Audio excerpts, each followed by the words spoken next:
بسم اللہ الرحمن الرحیم۔ آج ہم آپ کے لیے ایک ایسا عظیم وظیفہ لے کر آئے ہیں جسے آپ نے پڑھنا ہے تو اللہ تعالیٰ آپ کی حفاظت کے لیے مسلح فرشتوں کو بھیجیں گے جو شیطان سے آپ کی حفاظت کریں گے، اور آپ کے 10 گناہ معاف کر دیے جائیں گے۔ تو وہ وظیفہ کیا ہے؟ رسول اللہ صلی اللہ علیہ وآلہ وسلم نے فرمایا، جس نے صبح کو یا شام کو 10 بار یہ وظیفہ پڑھ لیا۔ وظیفہ کیا ہے؟ چوتھا کلمہ ہے، ٹھیک ہے۔ لا الہ الا اللہ وحدہ لا شریک لہ لہ الملک ولہ الحمد یحیی وَيُمِيتُ وَهُوَ عَلَى كُلِّ شَيْءٍ قَدِيرٌ۔ تو اللہ کیا کریں گے؟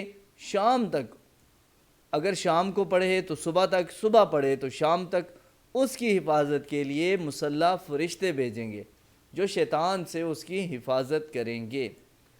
اس کے لیے اجر و ثواب واجب کر دینے والی 10 نیکیاں لکھی جائیں گی ماشاءاللہ۔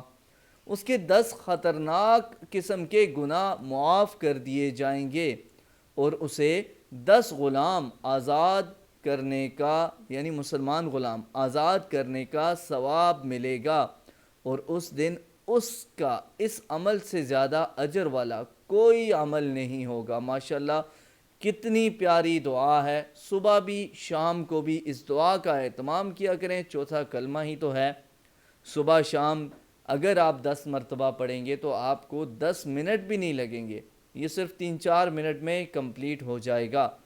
تو دیکھیں جامع ترمذی میں آئی ہے، مسند احمد میں آئی ہے، تو اس لیے اس حدیث کا زیادہ سے زیادہ اہتمام کریں، اپنے دوستوں کے ساتھ شیئر کریں، کیونکہ جب کبھی بھی وہ یہ عمل کریں گے تو آپ کے بھی 10 خطرناک گناہ معاف ہو جائیں گے، آپ کو بھی 10 غلام آزاد کرنے کا ثواب ملے گا، اجر و ثواب کر دینے والی، واجب کر دینے والی 10 نیکیاں بھی آپ کو ملیں گی۔ تو زیادہ سے زیادہ شیئر کیا کریں تاکہ آپ کے نامہ اعمال میں نیکیاں انکریز ہوتی رہیں۔